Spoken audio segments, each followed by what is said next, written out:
Welcome back to ancient Greece, and in this block we are going to talk about gods and heroes and monsters and all kinds of things.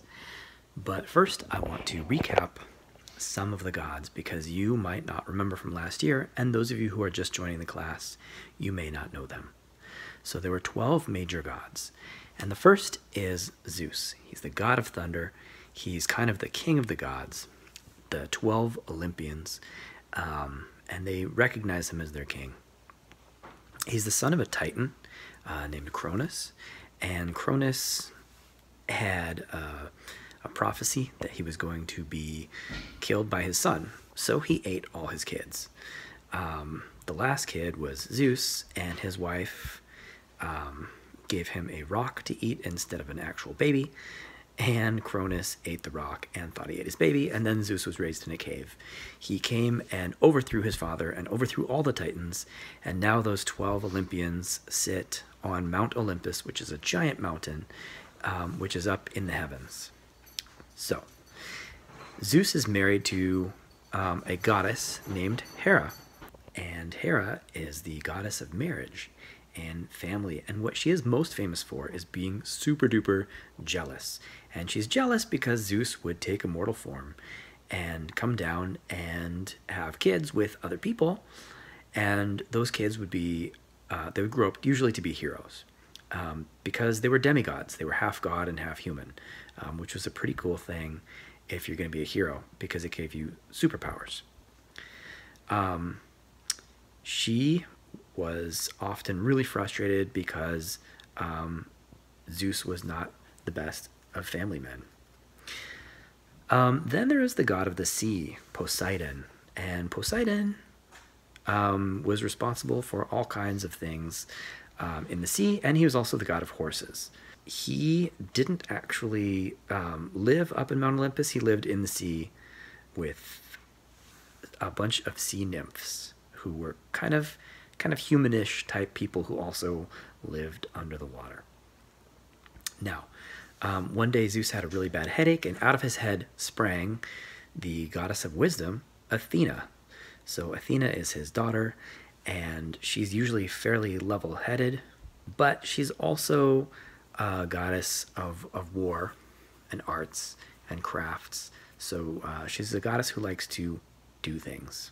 Next is Demeter, and Demeter is a goddess of agriculture and the grain and the harvest, and she's we heard a story about her last year, that she's the mother of Persephone, and then she was taken down to the underworld, and that's what caused winter to happen, because Demeter was really frustrated about her daughter being taken down to Hades, and so she basically stopped the sun from shining on the world, because she was vengeful and not stoked about that.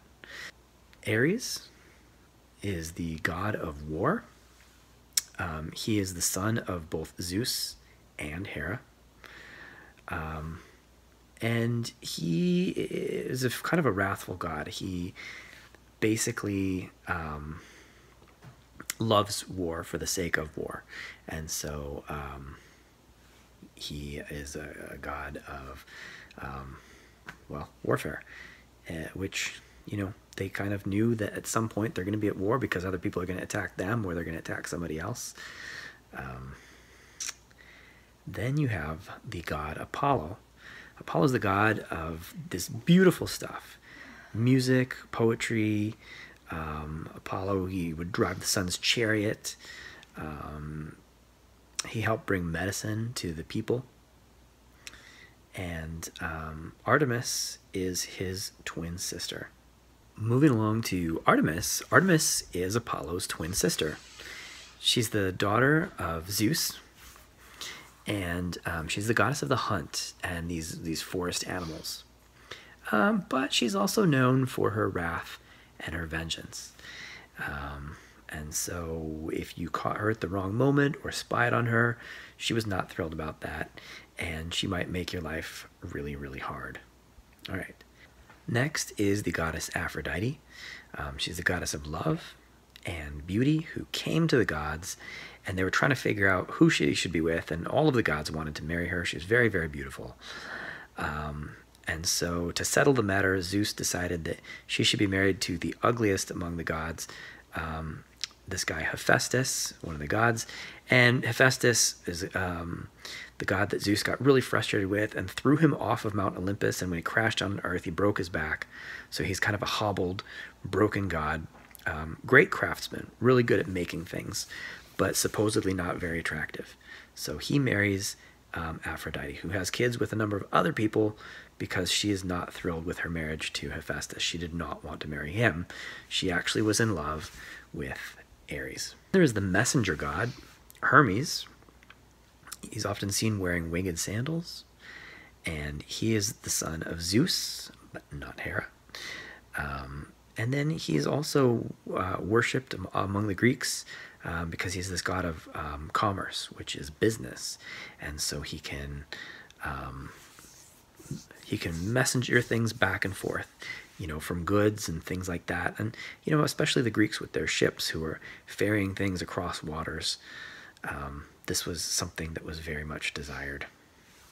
The god Hephaestus is the god of crafts. He was a metal worker, and he would create all this really cool gear for the gods. He was a legitimate son of both Zeus and Hera, which is rare. Now, he was thrown down from Olympus, and he was broken, and for some reason the gods did not accept people who had challenges. Kind of cruel, but they picked on him quite a bit, and so he wasn't exactly a servant to the gods. He's one of the major gods, but at the same time, they were pretty mean to him throughout his existence of foreverness because he's an immortal.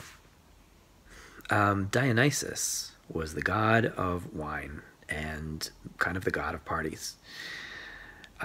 Dionysus spent quite a bit of time off of Mount Olympus, hanging out on Earth and partying with people because that's what Dionysus liked to do.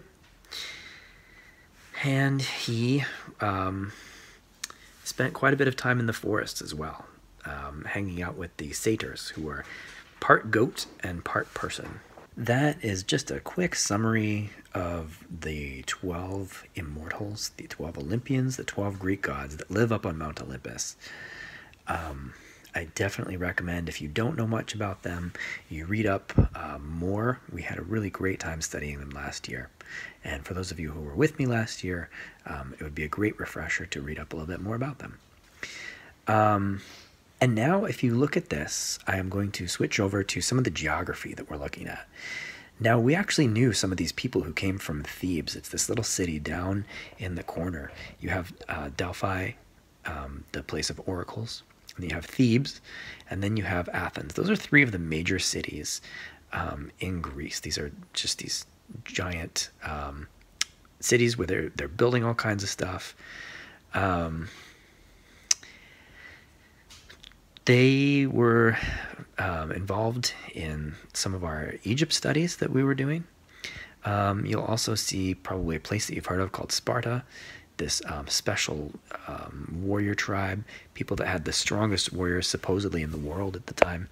And that's down on a major island just off of that coast of Greece. Down in the south there, you see Crete and the Sea of Crete. It's in the Sea of Crete.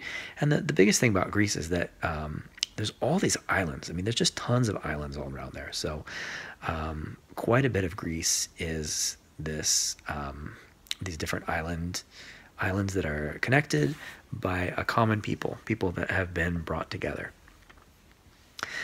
Now, up in the north, you'll see Macedonia. And the Macedonians were some of the great conquerors that came down and took over Greece, took over Egypt, and Alexander the Great, that one of the last people that we studied in Egypt, because he came to take over Egypt and become a pharaoh. He was that Macedonian who overthrew the rebellions and fought back the Greeks and came down to Egypt. So you can see the relationship. Egypt is fairly close.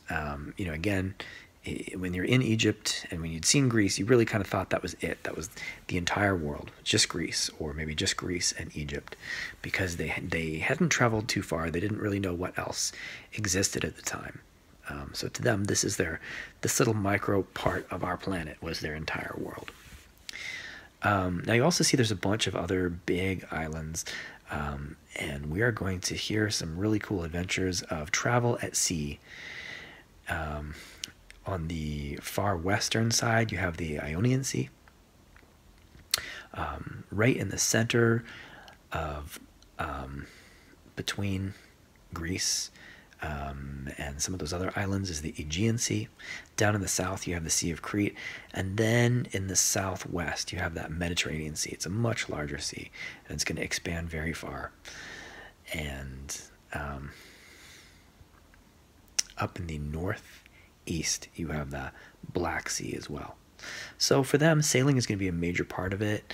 And again, worship of Poseidon, making sure that you're in the good graces of having the sea god on your side is going to be absolutely essential if you're a hero. And we're going to find out more about that in the stories that we have up ahead. Thank you for tuning in, and I will see you on Zoom tomorrow, and then I'll see you live in class on Wednesday. Take care.